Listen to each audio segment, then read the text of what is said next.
Welcome to today's City Club Forum. My name is Lee Friedman, and I have the privilege of serving as the president of the City Club of Cleveland. For 95 years, and from the heart of downtown Cleveland, Ohio, the City Club has served as one of the nation's premier public podiums for civic dialogue about the most important topics of our day. It is my honor this afternoon to introduce our distinguished guest. Johnathan Holifield is the President and Chief Executive Officer of the Urban League of Greater Cleveland. The Urban League is the oldest and largest civil rights organization in the country and is one of the best small business development centers in the state of Ohio. Jonathan's diverse career includes more than 20 years of professional and management experience in the areas of economic growth and empowerment, entrepreneurial resource development, and strategic planning with many civic and community organizations. Prior to assuming his leadership position in 2007, Johnathan was president and CEO of the Buffalo Olmsted Parks Conservancy in New York. Seeking to improve quality of life and strengthen Green Bay's community revitalization, Johnathan led the management and restoration of the urban park system. A former member of the NFL, Johnathan played for the Cincinnati Bengals in 1988 and 1989. He later shifted focus to regional technology-based economic development initiatives through founding Cincy Tech USA and is vice president of the Cincinnati USA Chamber of Commerce. There he assembled the region's first leadership council comprised of Fortune 500 CEOs, government and university officials, and technology advocates. After co-founding Build Cincinnati, the bipartisan coalition of advocates won voter passage of the most significant local government reform in more than 75 years. Additionally, Johnathan contributed to an economic impact of more than $25 million by leading the development of one of America's largest private sector asset building programs. He has received Ohio gubernatorial appointments to the Midwest Governors Association Investments for the Knowledge-Based Economy Project and to the Ohio House and Senate Joint Legislative Commission on High-Tech Business. He is a graduate and current executive board member of the University of Oklahoma Economic Development Institute and a life member of the NAACP, the University of Cincinnati Alumni Association, and West Virginia University Alumni Association.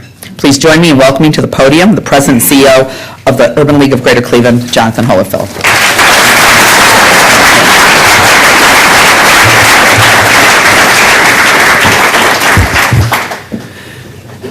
Thank you, Lee Friedman, for that gracious introduction, and good afternoon. I appreciate the opportunity to share with you emerging ideas and plans for the Urban League of Greater Cleveland. It's good to see so many new friends who have joined us here today, my Urban League family, members of other organizations doing similar work in our community, my past predecessor and board chair, current and past board chair as well. Thank you for coming. Also, with special acknowledgement to the generous hospitality from the City of Cleveland and the Honorable Frank Jackson, who has really embraced what the Urban League is trying to contribute to our community. We appreciate the support from the City of Cleveland as well. My remarks are titled the 21st Century Urban League: Innovating, Collaborating, and Contributing.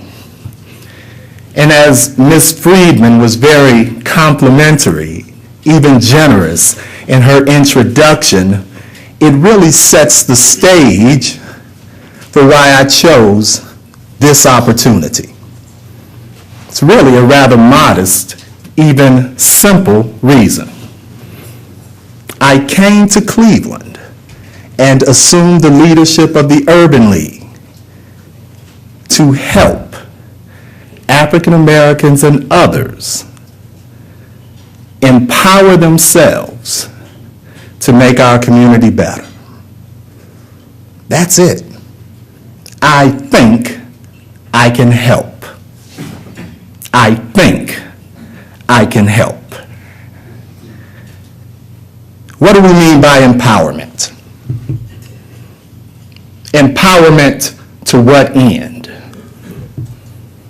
Many organizations like mine have historically and successfully led the fight to secure for African Americans and others all rights to which all Americans are entitled.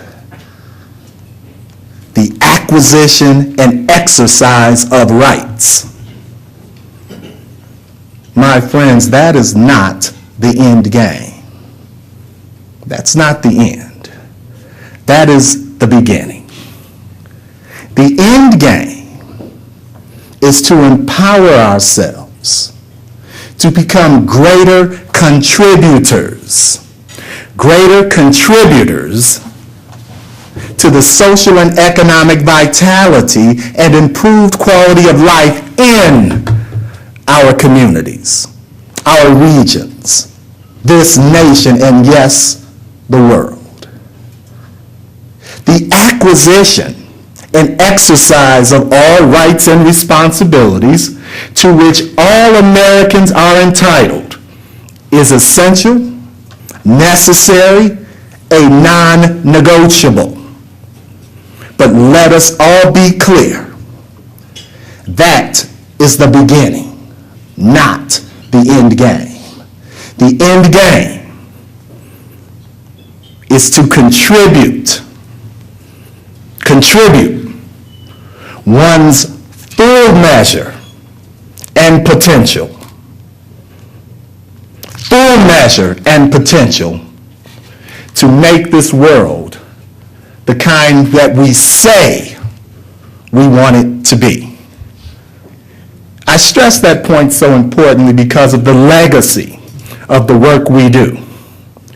It is important that on that principle, on that foundation, that we are as clear as a bell. Now, a little bit about the Urban League.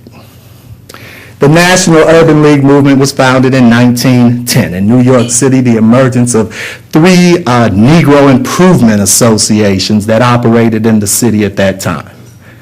The affiliate here in Cleveland was established in 1917.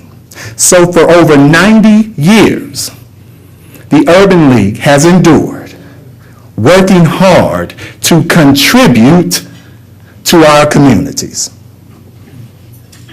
We are a product of the Great Migration north of blacks from the southern and rural communities to the northern urban communities. We survived the Great Depression. We survived the Great Society. We survived and endured the rise of liberalism and the fall of liberalism. We've endured the rise of conservatism and the fall of the continued rise of conservatism. And we are still here. That's a testament to those who have led this organization, supported this organization, and care about our communities. The Urban League is a bit of a challenged organization as well. In 2008, we are a challenged organization. A couple of our challenges include disproportionate reliance on restricted support, restricted funds, grants-based revenue. We are appreciative for the opportunity to compete effectively for that sort of support. But what that does is locks down talent and eventually locks up the organization for periods at a time. The organization is doing excellent work. The challenge is, based on a disproportionate amount of support that is restricted, that's the only work we can do. We think we can contribute more. We have been almost exclusively, a direct consumer services provider, providing direct programs to consumers in need.